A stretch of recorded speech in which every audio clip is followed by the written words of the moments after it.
Chapter 4 on Influencing by Example. A few evenings ago, while in Cincinnati, I was very pleasantly surprised, after speaking at a large meeting, to be invited by a company of young coloured men to attend for a few minutes a reception at their club room. I expected when I went to the place designated to find a number of young men who, perhaps, had hired a room and fitted it up for the purpose of gratifying their own selfish pleasures.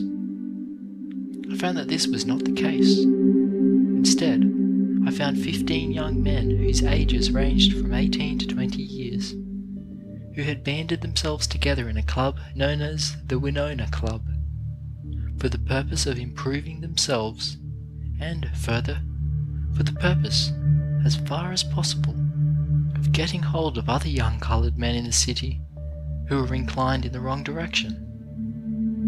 I found a room beautifully fitted up, with a carpet on the floor, with beautiful pictures upon the walls, with books and pictures in their little library, and with 15 of the brightest, most honest, and cleanest looking young men that it has been my pleasure to meet for a long time.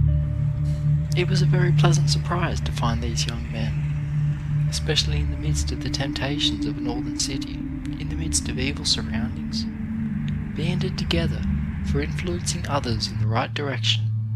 These young men came together, and at their first meeting said that they were going to band themselves together for the purpose of improving themselves and helping others. They said that the first article in their constitution should be to the effect that there should be no gambling in that club, that there must be no strong drink allowed in that club, and that there should be nothing there that was not in keeping with the life of a true and high-minded gentleman. I repeat that it was very pleasant and encouraging for me to find such work as this going on in Cincinnati. What was equally gratifying and surprising was that at the close of the reception they presented me with a neat sum of money which they had collected, and asked that this money be used to defray the expenses to some student at the school here. Now the point I especially want to make tonight is this.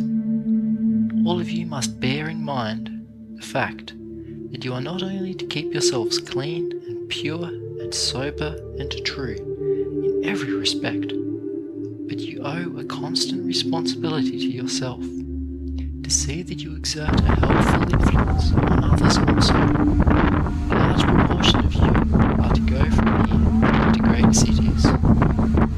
Some of you will go into such cities as Montgomery, and some perhaps will go into the cities of the north, although I hope that the most of you will see your way clear to remain in the south.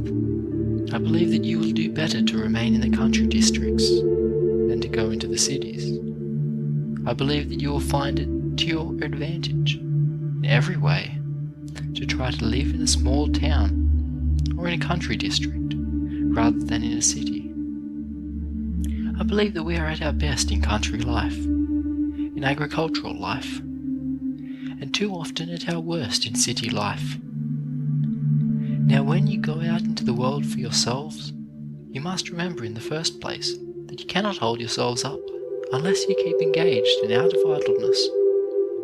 No idle person is ever safe, whether he be rich or poor.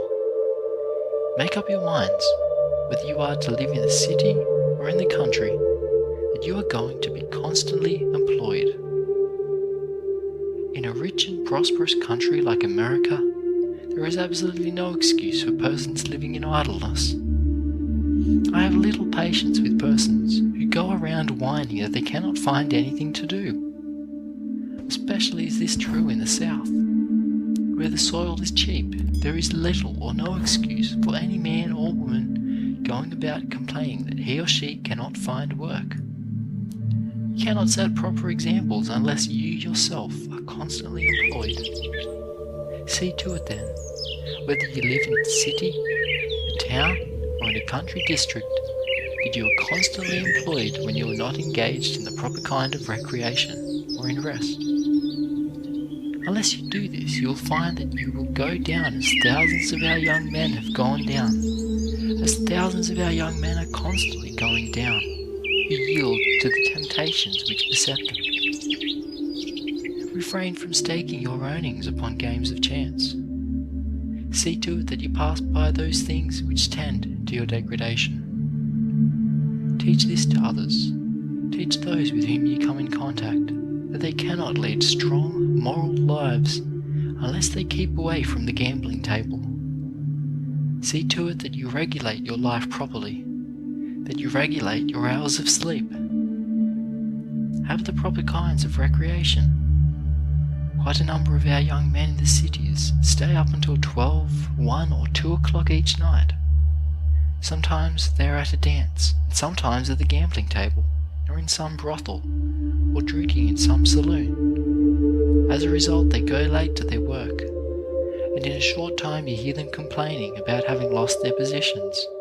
They will tell you they have lost their jobs on account of race prejudice, or because their former employers are not going to hire coloured help any longer. But you will find, if you learn the real circumstances, that it is much more likely that they have lost their jobs because they were not punctual, or on account of carelessness. Then too, you will find that you will go down if you yield to the temptation of indulging in strong drink. That is a thing that is carrying a great many of our young men down. I do not say that all of our men are of this class, or that all of them yield to temptations, but I can go into many of the large cities and find just such men as those in Cincinnati to whom I have referred. You cannot hope to succeed if you keep bad company. As far as possible, try to form the habit of spending your nights at home. There is nothing worse for a young man or young woman than to get into the habit of thinking that he or she must spend every night on the street or in some public place. I want you, as you go out from this institution, whether you are graduates or not, whether you have been here 1 year or 4 years, to go out with the idea that you must set a high example for everyone in your community. You must remember that the people are watching you every day. If you yield to the temptation of strong drink, of going into bad company, others will do the same thing. They will shape their lives after yours.